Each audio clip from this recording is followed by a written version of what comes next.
the society in terms of the spell has also been induced into it in part because of a so-called liberal or left support for the nonsense of Russiagate preceding all of this for whatever, a decade or half a decade or whatever, telling people that Russia's the reason you suffered with Trump. Russia's the reason why you didn't get your Hillary Clinton. Russia's the reason why whatever is going on. And as we've talked about, you know, there is a direct link between that narrative and through intelligence agencies and other entities that comes right into literally into the scripts of everybody's favorite TV shows and series, where the very language of useful idiots, et cetera, is brought right on in. So by the time now, it's so easy. Everybody's been primed for Russia bad, Ukraine good.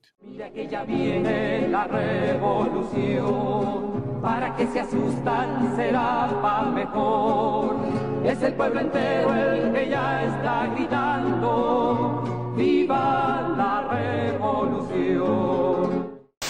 Iranian nuclear weapons development. They have turned the island into a communist hellhole. The experiment in Venezuela has failed completely.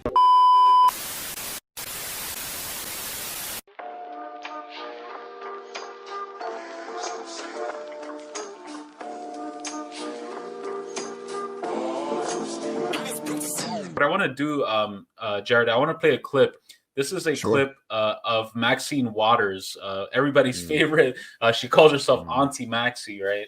Really horrible. But anyway, she's been one of the people who, within the Democratic Party, has been one of the most vocal, Russophobic, anti-Russia. You know, let's go and invade Russia. She's been talking about this for years. So I want to play this clip, and then I want to talk about one of the terms that the late, great Glenn Ford, you know, rest in peace, Glenn Ford, talked about the Black misleadership class and how the Democrats are trying to use more figures like this to lead people into war. Can't people see what's going on? Why do you think they hacked into our election? They hacked into the election because they have to make sure that Donald Trump got elected so that he could help them with what I think is a huge deal, not only to lift these sanctions, but to take over, you know, all of these Soviet countries and pull them back into the Soviet Union so that they could have access to all of these resources. It's clear to me. And I just think the American people had better understand what's going on. This is a bunch of scumbags. That's what they are. Those are very strong words, organized around making money. Who do you mean by that when you call them scumbags? Who are you talking about? All of these people who are organized with these oil and gas interests that's in the administration and friends of the President of the United States, this back channeling that you see, these are a bunch of scumbags. Secretary of State, you mean the Secretary of State of the United States? Well, I tell you this, Tillerson is there to get these sanctions lifted. I believe it. Just watch him. He's going to continue to work on it. This is important for him. He was there because he negotiated the deal for Exxon with Putin.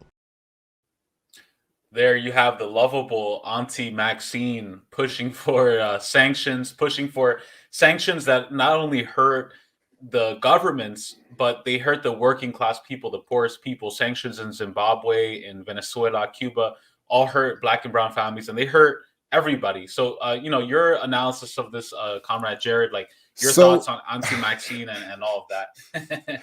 So I was trying to write down just some things just so I don't forget everything, because there's a lot. So first of all, we have to remember, those of us of a certain age will appreciate that Maxine Waters has been playing, hustling for a long time, where she will do certain things that are symbolically very community Black.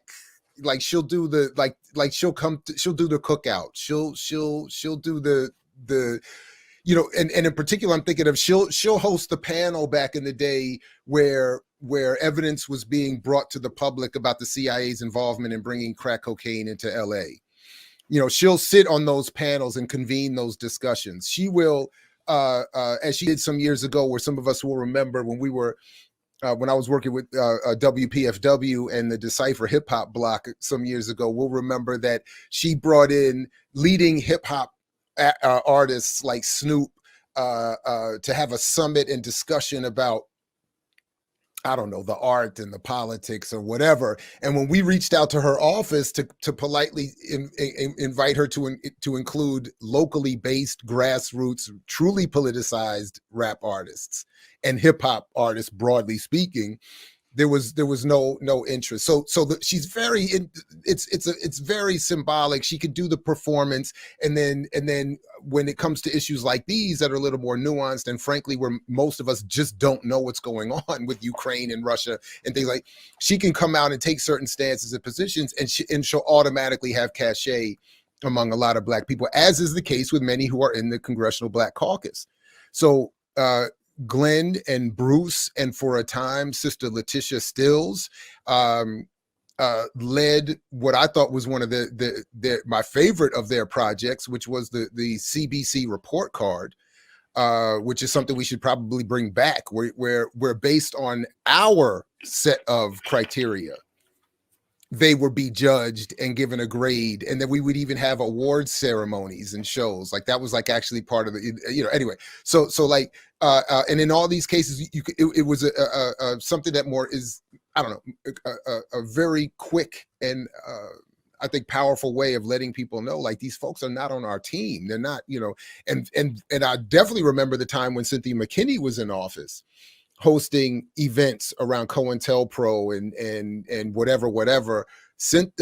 Maxine and the rest of the CBC would literally put McKinney and her conferences in like the corner rooms, in the smaller rooms, and have no support or anything like that. So to see her playing that same role now is and by the way, I gave you credit for something that I did because I was biting off of you the other day, and I wanted to remind you because of this the importance of collective viewing. Yeah. Like, because I was in your chat a couple weeks ago when you were playing these clips, and I was like, I can't imagine watching this by myself. Like, I can't do it. Like, I have a hard time watching, so I can only watch it in these kinds of settings. So I appreciate that. Wanted to give you so as I'm watching that just right there, there's like, I don't mean to be disrespectful to the term, but like, it's somewhat traumatic. It's like, man, they're just lying, and they get away with it. And for her to sit there and to talk about a scheme to make money while she sits in Congress, making however many zeros she's been making on and off the books for how many years. Anyway, what And out here, you see in your own city, you see how bad it's crazy. It's crazy because she supports sanctions, she supports war, she supports all this money for NATO and for Ukraine. Meanwhile, literally blocks away from me, like, she represents the area not too far from me out here in LA.